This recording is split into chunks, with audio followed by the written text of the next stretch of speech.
조합제 TV 시청자 여러분 안녕하십니까? 2024년 2월 16일 오후 6시 30분입니다. 간첩단이란 말을 요사이 잘 쓰지 않습니다.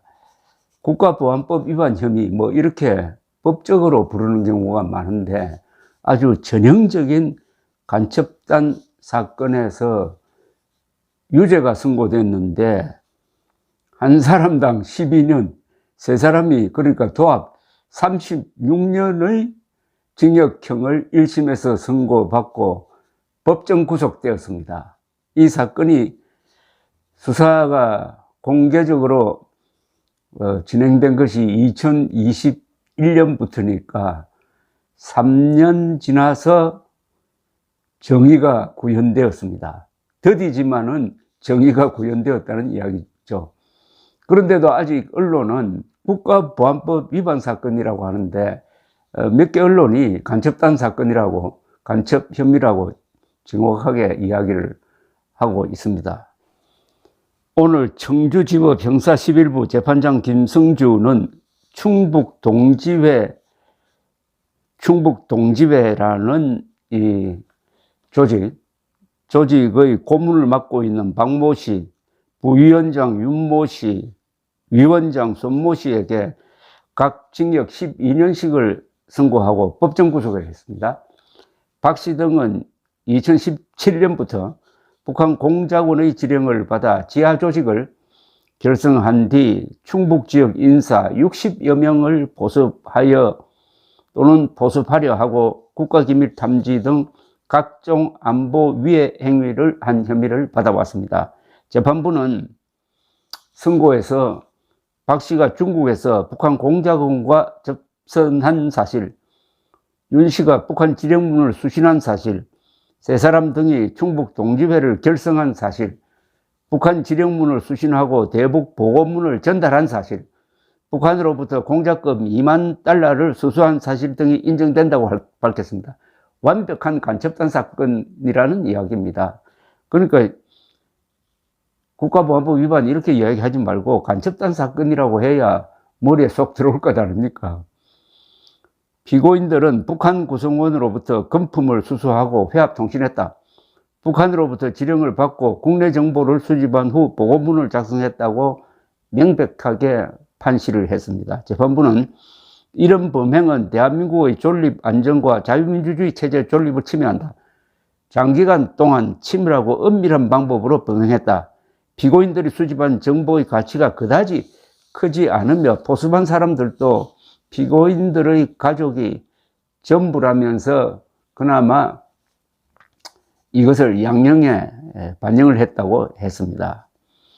재판부는 오늘 왜 이렇게 시간이 오래 걸렸느냐에 대해서 설명을 했습니다. 이 사건을 진행하면서 다른 사건도 진행했어야만 했다. 그동안 저희 재판부는 487명의 1심 재판, 743명의 2심 재판을 마쳤다면서 재판이 신속히 진행되기 위해서는 법원 인력과 자원이 보충되어야 한다고 호소하듯이 했습니다. 최근 의사수가 부족하다고 하지만 정말 부족한 것은 판사수라고 말했습니다. 이해가 갑니다. 이렇게 복잡한 여러 가지 사건 중에 이 간첩단 사건만 재판한 게 아니라는 겁니다. 완오버된 수백 개 사건 중에 하나였다는 겁니다. 재판부는 1심 재판의 구속기간 만료는 6개월밖에 안 된다. 중요한 사건은 6개월 안에 끝낼 수 없다. 구속기간을 늘려주지 않는 나라는 우리나라뿐이다. 국회가 조속하게 법을 개정해야 할 것 같다고 했습니다.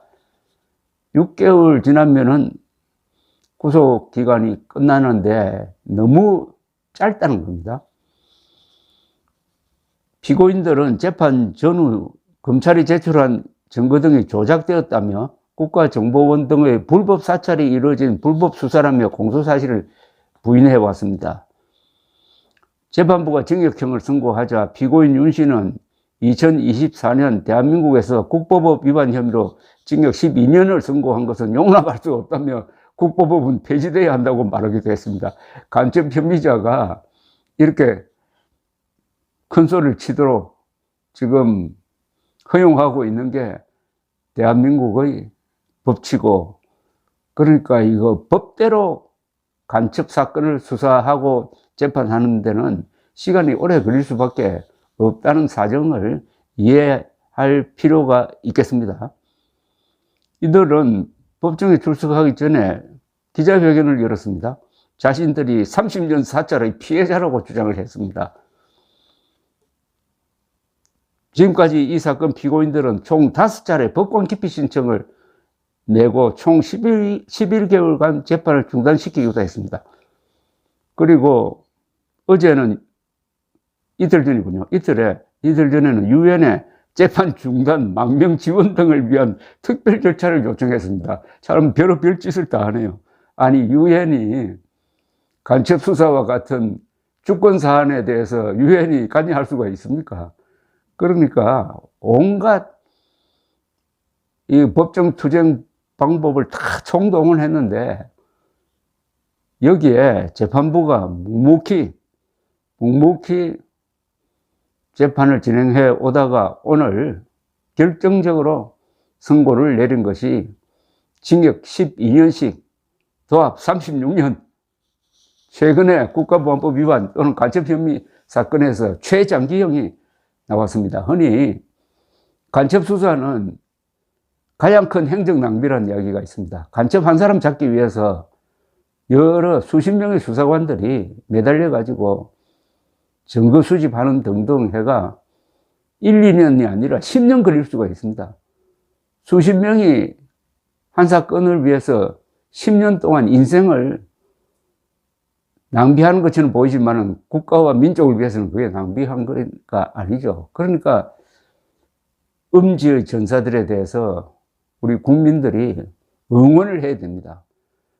그리고 여러 가지 법적 제도를 정비를 해가지고 신속하게 수사 재판이 이루어지고 이들이 법을 악용해가지고 이렇게 재판을 지연시키는 걸 못하게 하도록 하는 그런 게 있어야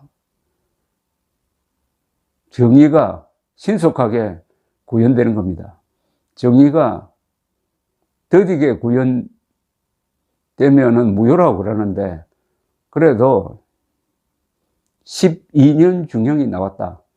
북한 노동당 정권을 위해서 간첩질을 하면은 징역 12년 선고받는다 하는 메시지를 확실하게 전해준 점에서 그동안에 묵묵히 수사했던, 더불어 좌파 정권 하에서 수사했던 이 국가정보원이나 경찰 대공 요원들에게 박수를 보내야 되고, 그동안 이 고생한 재판부에 대해서도 응원의 박수를 보내야 이게 나라가 바로 서는 겁니다. 이 사람들이 바로 5천만의 불친분입니다. 이들이 활동함으로 우리가 편하게 오늘도 잠을 잘 수 있는 겁니다. 감사합니다.